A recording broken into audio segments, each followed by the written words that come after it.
Ce choix est d'autant plus inédit et grave qu'il constitue une violation flagrante des processus de passation des marchés. Pourquoi? Parce que tout simplement, la SDE a la meilleure offre. Or, en ce qui concerne les marchés des travaux, comment procède-t-on? Dans un premier temps, on ouvre les offres techniques, on fixe des minima, comme aux Jeux Olympiques. L'entreprise qui remplit le minima, elle est préqualifiée. Et si vous êtes préqualifié, on choisit l'entreprise qui a la meilleure offre financière, c'est-à-dire l'offre financière la plus intéressante. Alors, quand on a procédé de cette manière, 3 entreprises avaient été retenues, Veolia, Suez et la SDE. Il se trouve qu'après l'analyse des offres, la SDE, qui était déjà préqualifiée techniquement, avait offert une offre de PE, prix exploitant, c'est-à-dire le prix par lequel la SDE va vendre l'eau au Sénégal, l'eau traitée. La SDE avait un prix de 277. Suez, 298,5 et Veolia, 350. Donc la SDE avait proposé l'offre financière la plus intéressante pour le Sénégal parce qu'elle vendait l'eau au Sénégal à 277 francs, contrairement à Suez, 299 presque, et à Veolia, 350. Comment a-t-on pu confier le marché à une entreprise qui est arrivée deuxième derrière la SDE? C'est la question qu'on se pose. C'est une violation de la procédure de code de passation des marchés. On attribue le marché à l'entreprise qui est la moins disante financièrement, surtout pour les marchés de travaux, où toutes les entreprises sont censées avoir la même qualification technique. Les conséquences, c'est qu'aujourd'hui, on a donné à Suez un marché de façon illégale, parce que Suez n'a pas présenté la meilleure offre financière.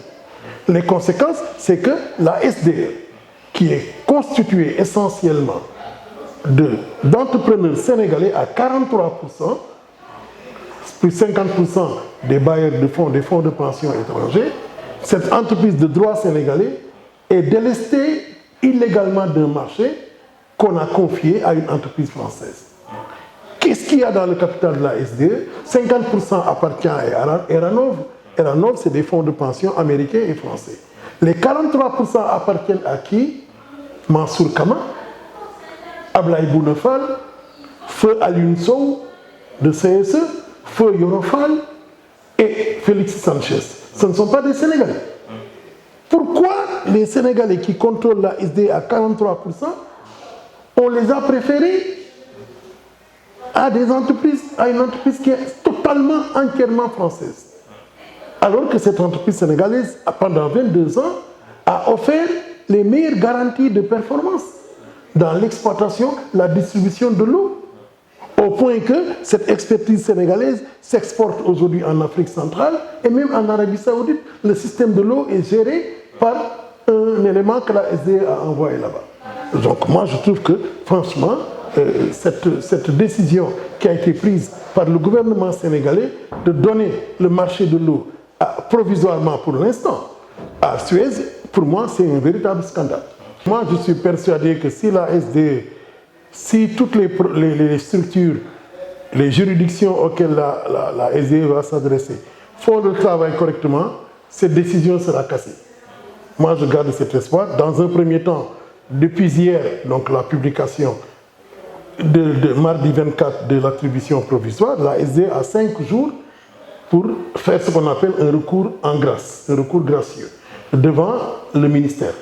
Après le recours de grâce, il va s'adresser à l'ARMP, l'Agence de régulation des marchés publics.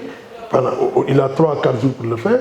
Si son recours est infructueux, il va saisir la Cour suprême, le tribunal administratif, la Cour suprême, et poursuivre jusqu'à l'Union européenne, à la Cour européenne et tout, l'UMOA, la CEDEAO. La SDE entend user toutes les voies de recours qui s'offrent à elle pour recouvrer ses droits, parce qu'il s'agit véritablement d'une confiscation des droits de la SDE. La première conséquence de ce choix de Suez, c'est quoi? c'est qu'aujourd'hui, c'est une entreprise française qui s'est accaparée de la souveraineté hydraulique du Sénégal. Cette entreprise française qu'on appelle Suez, elle a gagné par l'entremise de sa filiale de Grémont les grands travaux dans l'hydraulique. La station de Keur-Momar-Sarr 1, la station de Keur-Momar-Sarr 2, et là, elle vient de gagner la station de Keur-Momar-Sarr 3, plus les travaux de renouvellement dans le contrat d'affermage. Ça lui fait banalement une centaine de milliards qu'aujourd'hui Suez a gagné uniquement dans les travaux, et elle vient de gagner encore le marché de l'exploitation. Et il y a même une entreprise française qui est une filiale de Suez qui va travailler dans l'ingénierie sociale. Vous imaginez? Ça veut dire que le Sénégal n'aura plus de souveraineté hydraulique avec ce marché qui a été offert sur un plateau d'argent à Suez.